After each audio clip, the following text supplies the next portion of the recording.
Go on, Justin, go and sit down. Yeah, good boy. Ladies and gentlemen, I suppose I should apologise for those of you who were at the summer lunch because I missed it due to an unfortunate... Nigel, it's not working. Turn it up.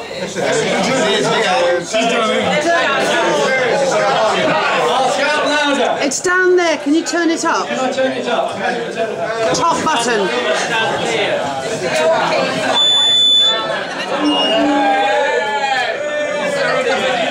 Is that better?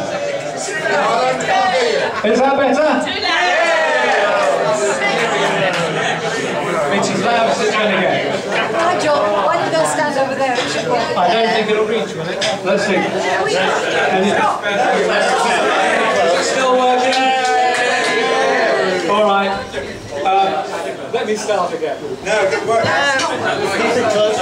How about that? How to get in the right place. I apologise for missing the last lunch That's okay. due to an unfortunate argument with my staircase. However, Nick Phillips, where are you, Nick? Very kindly stood in for me. But I must say, I've seen the video of his speech, so I know he was very rude about my ability to descend my own stairs at home after drinking half a bottle of wine. I can assure you that's an absolute calumny. He also... It was 2 bottles. Yeah. Is that the 83 calendar? He also tried to drop me in it by suggesting that I would have said something rude about Sir Martin Sorrell, which of course I would never have done that. And I have advised my solicitors that this is a lie, and they will be contacting Nick shortly on my behalf. So, first of all, I'd like to welcome those who are attending their first lunch as fully paid up members. Some of them have certainly been here before. Those people, maybe they would like to stand up. Jane Court, I know you're here somewhere. Jane, stand up. David Finney, I've seen David, but I don't know where he is. Stand up, David. Hugh Johnson has definitely been here.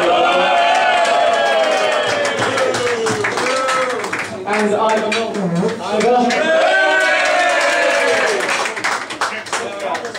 Thank you all for joining. We appreciate your subsidy. It's also nice that we have six guests here. David Harrison. It's all right, you don't all have to stand up as well. Doug Camilliardes, Doug Johnson, Manfred Marek, Anne Reed, Neil Shepherd-Smith, and Maggie Little. I hope all of you will enjoy the occasion and will want to sign up afterwards as members, and Jill of course will have forms and will be pestering you to do so afterwards. And silence on that, Falter. Unless the rest of you feel ignored, it's very nice to see all the other old lags who've been here before as well. So thank you for coming. It's encouraging, I think, that... Yes? Neil. New member. Oh, new member. He signed up already. Well done, Neil. It's encouraging, I think, that we can still gather such a good turnout considering the state of the global research economy. The SMR report on global research turnover showed that last year turnover was down by 4.8%, which was the first such decline since SMR started producing records.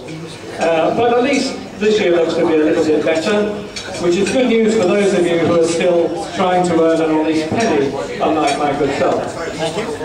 It's also good news for Sir Martin, whose shares have gone up by 34% in the last year. So I'm just saying something.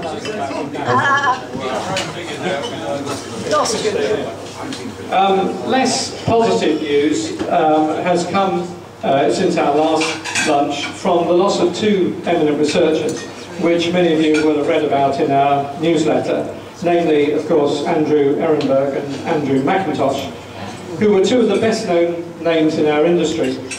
And I'm sure many of you will have known one or other of them personally.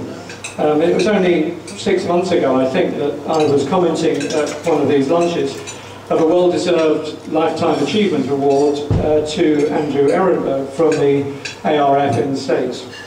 And Andrew McIntosh, of course, was as well known for his lifelong involvement in politics as for his championing the cause of business-to-business research.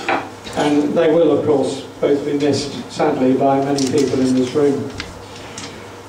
On a less gloomy note, I was interested to see an extended reference in a BBC TV programme just a couple of weeks ago to a brand name that no longer exists, Mass Observation. And this was a programme about the bombing of Coventry in the war, and there was a very positive piece about the work that Mass Observation did in trying to assess the attitudes of the population after that bombing. And according to the programme, at least, their results had a very big influence on the government action following it in order to try and improve the situation for those people there. And it was very good, I think, to see in television market research being presented in a positive light for once, rather than constant harping on about the malign influence of focus groups. It's only a pity, perhaps, that they were referring to something that was 50 or so years ago, rather than in the present times. But nonetheless, interesting that it has made the television. Looking forward, you'll be pleased to know that your steering group, never happy with the status quo, has, like all forward-thinking organisations, been doing a bit of rebranding. Since so few members turn up to our AGM, it will henceforth be known as the Christmas Drink and AGM. Thus putting the main emphasis on the part that will interest you most. Wine and mince pies will be served before the AGM, and wine and nibbles will be served after the AGM. And as an even bigger incentive, it's free. So we would love to see more of you there, because it is seriously an opportunity for us to hear your views on how the research network is organised and what you'd like us to do in the future. So do try and make it. Will you be Father Christmas? Possibly. I think that's more Tom Punt's role, I think, as Father Christmas. He's growing the beard. Yes, that's true. There will be an email reminding you about this, but for the record, if you want to make a note of it, it will be held at the TNS RI offices near London Bridge, and thanks once again to them for continuing to host us on these occasions.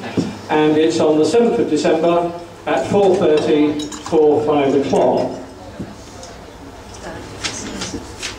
Nigel, tell them it's earlier this year so they've got no excuse for not wanting to travel in the rush hour. That's right, it's earlier this year so that those of you who don't like to travel in the rush hour can manage to come before the rush hour and leave after it, after all the drinks and nibbles. Further ahead, plans are well in hand for next year's events. We haven't finalised the final dates yet, but Jane Bates and Jane William have found 2 prospective new venues which I'm sure will live up to the standard set so far this year, and will, I hope, result in a very good turnout. And I'm sure you all agree that today the 2 Janes have done a great job, as ever, in finding a good location for our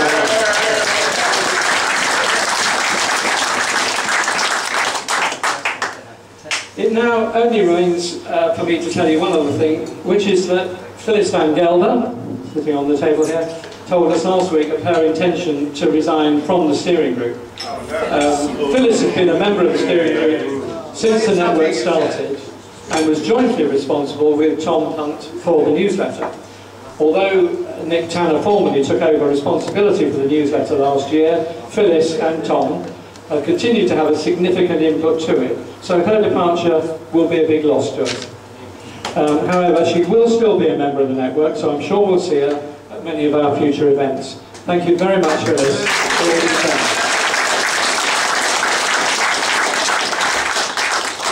And you'll be pleased to know that's all you're going to hear from me, so enjoy your dessert. Thank you very much.